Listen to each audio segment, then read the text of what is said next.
Today marks the third day of my confinement in the cellar. This is the price of falling in love with Sam. He staged his own kidnapping, locking me down here just so he could hold a grand wedding with his white moonlight, his unattainable true love. On the fourth day, heavy rain suddenly poured down outside. Water kept seeping through the cracks, rising higher and higher. Just as I was about to drown, someone lifted the thick stone slab and pulled me out. When I came to, I was surrounded by people. Sam was among them, frowning. He asked in a tone full of irritation, "Where have you been these past few days? Always vanishing without a trace. When will you ever learn to be as sensible as Eva?" Confused, I stared at him. "Who are you? And where's my fiancé?" Chapter 1. When the doctor informed us that I might have amnesia, Sam visibly let out a sigh of relief. My parents, who had looked anxious before, were actually worried that I'd go after their younger daughter once I got out of that cellar. After all, I'd always been stubborn and vengeful since childhood, but upon hearing I'd lost my memory, their expressions changed instantly. They scolded me instead. "You've done plenty of wicked things. Being kidnapped is only what you deserve. Hopefully this will teach you some reflection." After saying that, they didn't even ask about my condition, they just left. Still dazed, I heard Sam speak in a cautious tone. "You really don't remember anything?" He suspected that the doctor and I had conspired to fake the amnesia, hoping to gain his sympathy. The way he looked at me made my skin crawl. As if I were something filthy, I snapped back impatiently. "Are you something so important that I must remember you?" He took that as me playing hard to get and sneered coldly. "Forget it. Then, from start to finish, it was all your one-sided obsession." With that, he turned and left. Over the next week, most of my memories gradually returned, except for anything related to Sam, as if every trace of him had been erased from my mind. When my best friend heard I was hospitalized, she flew back from abroad immediately, but when I told her that I truly didn't remember who Sam was, her eyes screamed, "Do you really expect me to believe that bullshit?" Even my best friend assumed I was pretending, playing the hard-to-get card again. Was I really that pathetic before?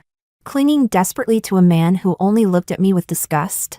Maybe I've been possessed by some transmigrated heroine from another world, seeing me lost in thought. My friend sighed. "If you're using this trick just to get his attention, don't bother. Sam's heart is harder than stone. He won't show you even a shred of pity just because you've lost your memory." When did I become this pitiful? Risking my life, pretending to have amnesia, just to get a man who never cared about me to show a little concern. Meeting her exasperated gaze, I cautiously asked, "Was I really that brainless before?" She wasn't sure if I was faking or truly forgetful, but she answered honestly, "After you met Sam, you completely lost it. You tore your heart out and handed it to him bare. Even if he stomped on it or stabbed it, you still accepted it with gratitude. Because of him, we almost ended our 20-year friendship."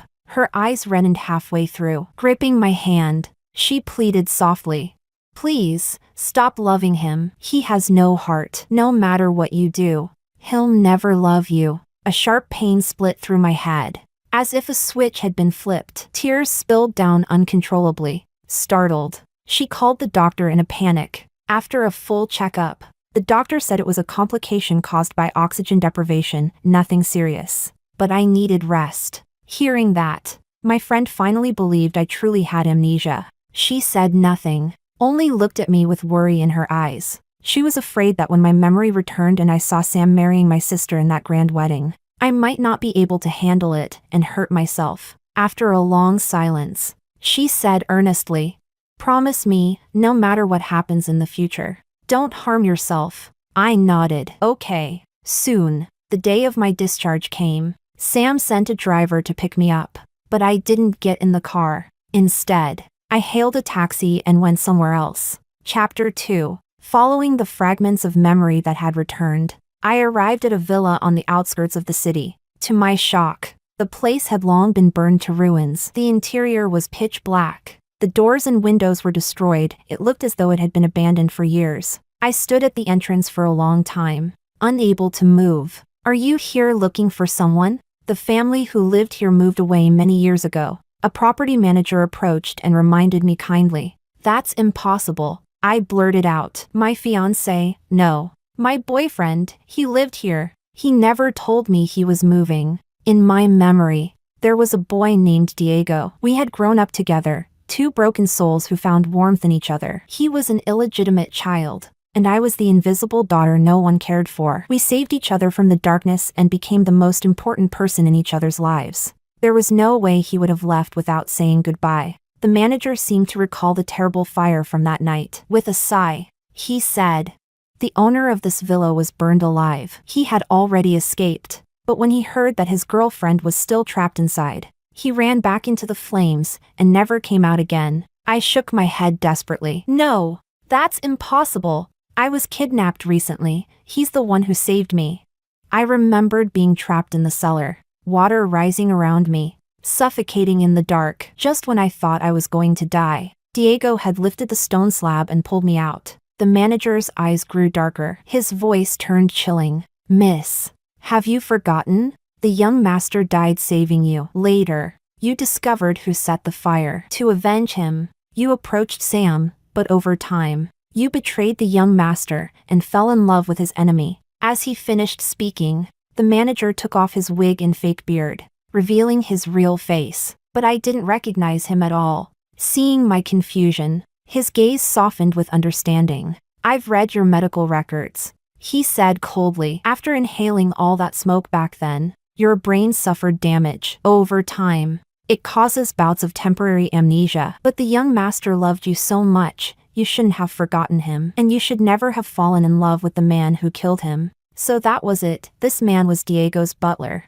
After I was discharged from the hospital back then, the first thing I did was plan my revenge. But things didn't go as expected. My brain began to fail me. Each morning I woke up missing a little more of my past. Until eventually, I forgot Diego completely. Somehow, the memories of what Diego had done for me blurred and morphed into Sam's face. Little by little, I fell in love with the wrong man. I couldn't accept what the butler was saying. My head throbbed violently again. Suddenly, a memory flashed before my eyes. A raging fire. I was trapped inside, surrounded by heat and smoke. Just as I was about to collapse, a strong hand reached through the flames, gripping mine tightly. "Don't be afraid. I'll get you out of here." That voice, it was the same one that had saved me from the cellar not long ago. I gasped for air, cold sweat dripping into my eyes, stinging until tears poured down my face. The butler saw my state and said nothing more. He turned silently and left. That night, I returned to Sam's villa. In one of the drawers, I found 2 marriage certificates. They were ours. The shock of the day brought back fragments of memory. A week before the kidnapping, Sam and I had gotten legally married. He had done it out of gratitude. During a car accident, I had risked my life to save him. He'd said at the time, "I can marry you, but I won't give you a wedding." And even then, I had accepted it willingly, almost gratefully. But I had forgotten one thing. I was the one who had orchestrated that car accident. I had wanted him dead. And somehow, I had forgotten. Instead, I saved him. Looking down at the 2 marriage certificates, I wanted to tear myself apart. Then a voice came from behind me. "I told you not to take that out again. What if Eva sees it? You know her heart can't handle it." Sam had come home. Chapter 3. The Eva he mentioned was my sister. She had been born with a congenital heart condition. Both our parents and Sam treated her like a treasure in the palm of their hand, shielding her from any hurt. I turned to look at Sam, cold. For a moment I couldn't tell whether I hated him or hated myself more. Maybe he read the hatred in my eyes. Sam paused, then blurted out, "What's your problem again?" "I only told you not to take that out. It's not like I'm divorcing you." I glanced down at my watch. The police should be arriving any moment. When I stayed silent, Sam assumed I was sulking. He frowned. "Can you be a little more magnanimous? Always getting jealous over your own sister. How pathetic." A second later, the housekeeper appeared to report that the police had arrived. Sam hesitated for half a beat, then recovered. Just as he reached for his phone to call his lawyer, I snatched it and slammed it hard to the floor. Sam froze at my action. The police came up the stairs, showed their badges, and said, "Sir, someone reported an alleged kidnapping. Please come with us." Sam glanced at me and sneered. "So you really didn't lose your memory?" I handed the officer a voice recorder and, with the same cold mockery, said, I may have amnesia, but I'm not an idiot. You hired people to kidnap me. After they dumped me in the cellar, they called you. I didn't have my phone on me, but I did bring a recorder. I meant to record the scenery. Instead,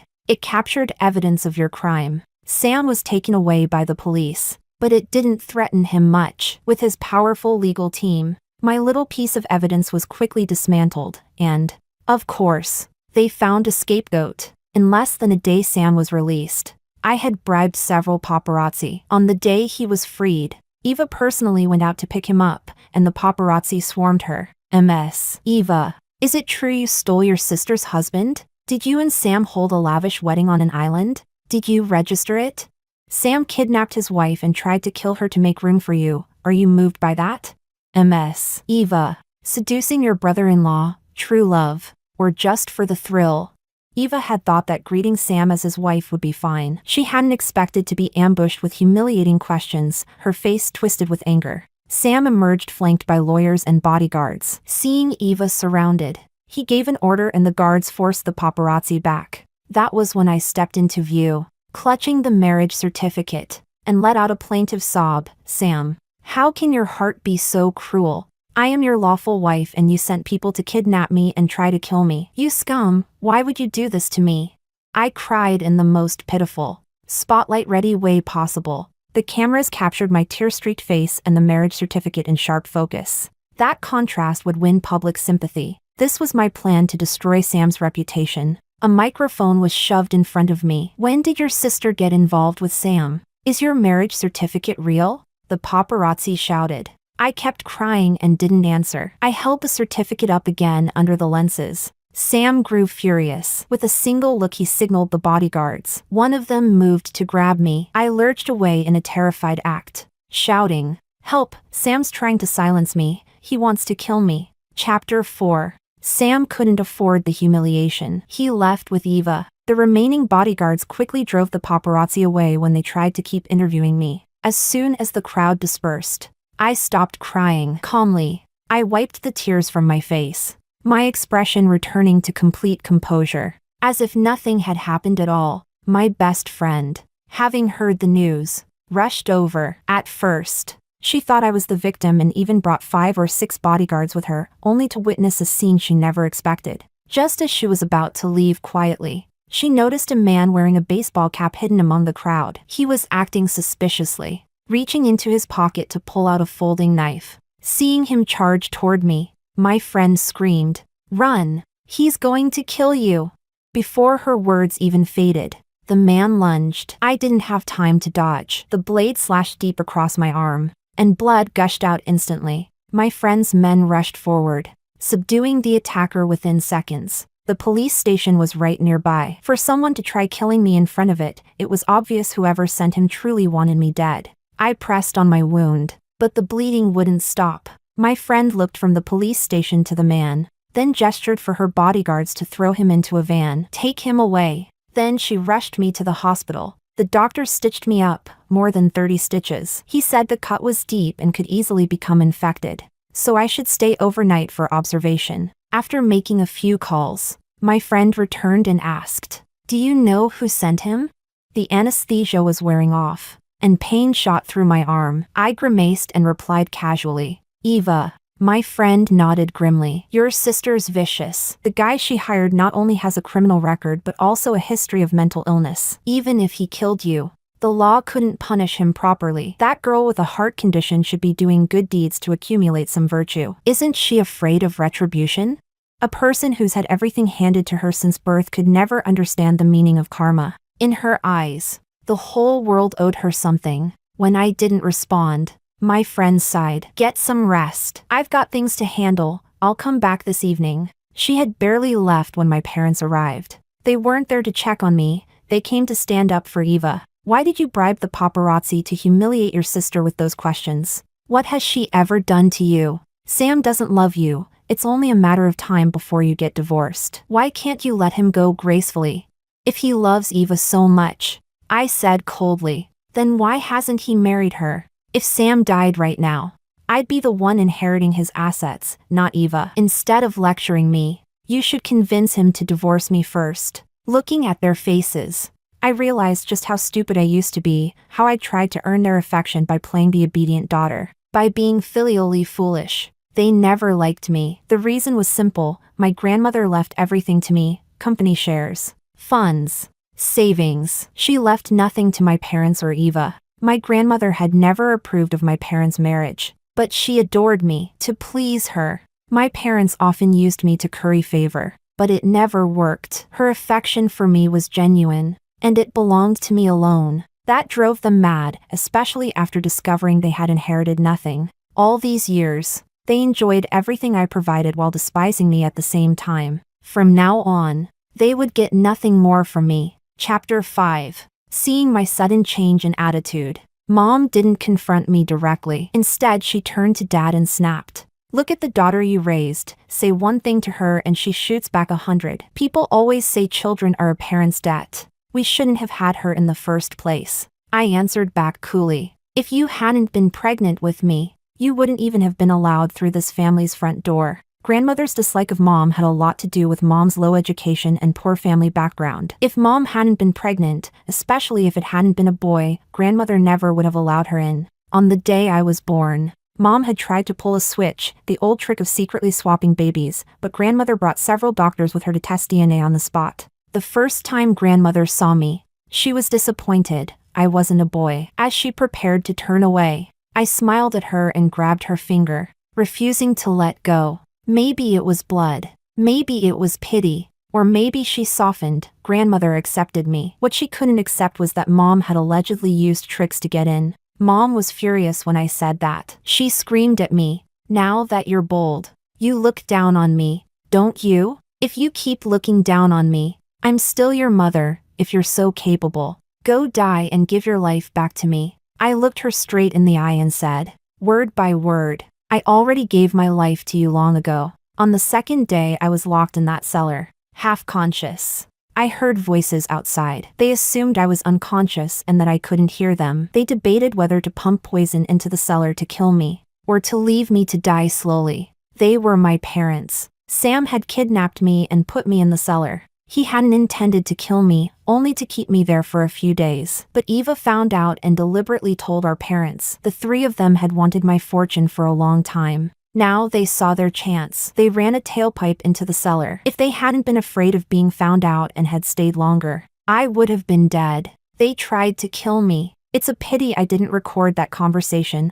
otherwise I'd have had them in prison. Mom opened her mouth to argue, but when she met my indifferent gaze she turned away, guilty and silent. Dad adopted his kindly father pose and said, all right, you know how your mother is. She's sharp with her words but soft at heart. She cares for you. When she heard you were hurt she rushed over. Don't argue with her." I sneered. "Do you even know who that mentally unstable man was that she hired?" The reason I didn't call the police wasn't magnanimity, it was because I wanted revenge. My parents exchanged a look, panic flickering across their faces. They started calling Eva and rushing back home. I smiled with contempt at their hurried retreat. Then my friends sent me a video. In the clip the mentally disturbed man was wild-eyed, completely out of control, and the place he'd been sent from was my parents' house. Eva had just gotten out of the car when she was slashed across the face. The video ended with her terrified scream. The next morning Sam personally came to pick me up from the hospital. I had expected fireworks,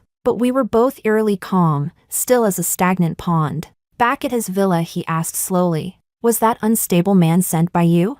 I played dumb. "What are you talking about? I don't understand." He lost his temper. "Why would you hurt Eva? I kidnapped you and never meant to hurt you. I only wanted to make Eva's dream of being a bride come true. The doctor says Eva's heart can't hold up much longer. You're her biological sister. Why can't you be magnanimous?" I took out the marriage certificate and said, flatly, "You make a persuasive argument. Let's get a divorce right now. Let her be your wife." Chapter 6. Sam froze for a moment. Back then I had forced him into registering our marriage out of gratitude for saving his life. Now I agreed to a divorce with a few words. As if everything were a game. For a moment Sam couldn't tell which version of me was real. Too scared to sign? Pathetic. I deliberately provoked him. His expression didn't flare. If anything, he grew calmer. "What happened to you? You're like a different person." I said nothing. He didn't want to argue either. As he turned to leave, I gathered every ounce of strength and shoved him down the stairs. Weightless. He tumbled, slamming against the steps. Because I used so much force, the wound on my arm burst open, blood seeping through the gauze, staining my blouse. The housekeeper ran over when she heard the noise. At the bottom of the stairs, Sam clutched his forehead. Stunned, I stood at the landing on the second floor, the corner of my mouth lifting in a small, almost amused smile. Sam was shocked. He'd never dreamed I would push him down a flight of stairs. In his eyes, I had loved him to death. Now I had become relentless. We stared at each other across the distance, both of us knowing there was no turning back. He didn't accuse me. I didn't speak. We simply watched each other in silence. After a while, he turned and left. I called after his retreating back, loud enough for him to hear, "Sam, you better sign the divorce papers." He faltered for a step but didn't look back. A week passed. I returned once more to the villa outside the city and found the property manager, hoping to extract more information. Over the past week I had tried everything: hypnosis, psychological suggestion, even considered a nasty blow to my head, though I feared that might make things worse. Still, I couldn't remember more. I felt shrouded in fog, unable to sort truth from lie. The manager wasn't surprised to see me again. This time he handed me a small box. Inside lay a ring. "This is the ring the young master used to propose. Do you remember?" he asked. I took the ring. There was no recognition at all. Could Diego still be alive? I asked the question I'd been holding in. The manager hesitated, then shook his head. Impossible. I was the one who recovered the young master's body. But when I was trapped in the cellar, nearly drowned, it was Diego who came and saved me. You must be mistaken, the manager interrupted. I checked who had taken me to the hospital. Those records showed a stranger who passed by, not Diego. Yet I knew, with the clarity of a memory, that the person who saved me and the one who brought me to the hospital were not the same. Was my memory warped? Or was Diego alive but unable to see me?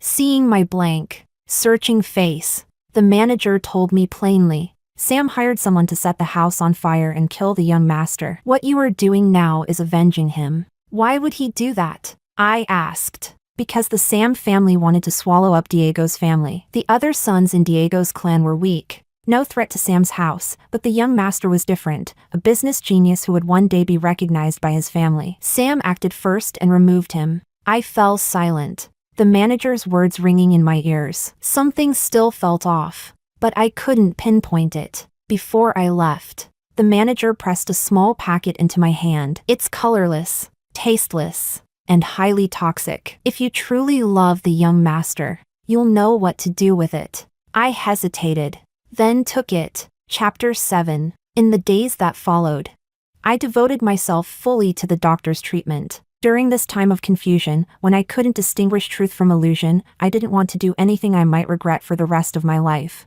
So I decided to stop all action, to no longer be anyone's weapon. That day, as soon as I stepped into the house, Sam grabbed me by the throat and shouted, "What the hell are you doing? Tell your people to release Eva. Her heart's weak. If she gets agitated, she could die." His grip choked me, cutting off my air. I fought back, swinging a fist that landed squarely on his temple. He cried out and threw me aside. I gasped for air, and before I could recover, my parents arrived. My mother fell to her knees before me, crying, "If you have any grudge, take it out on me. Don't hurt Eva, she can't take any shock."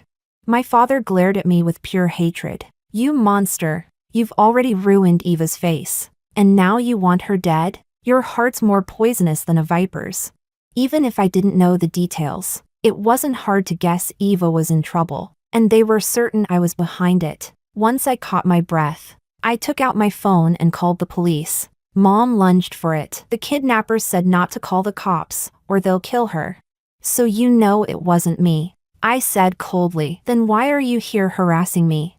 I could tell, they knew I wasn't behind it. They'd just come to test me, to see my reaction. If I denied it, they'd find another way to use me. In the end, they just wanted to drag me into the mess. Sam finally realized what was happening. He turned a hard stare on my mother. "Didn't you swear it was her behind it? Why are you changing your story now?"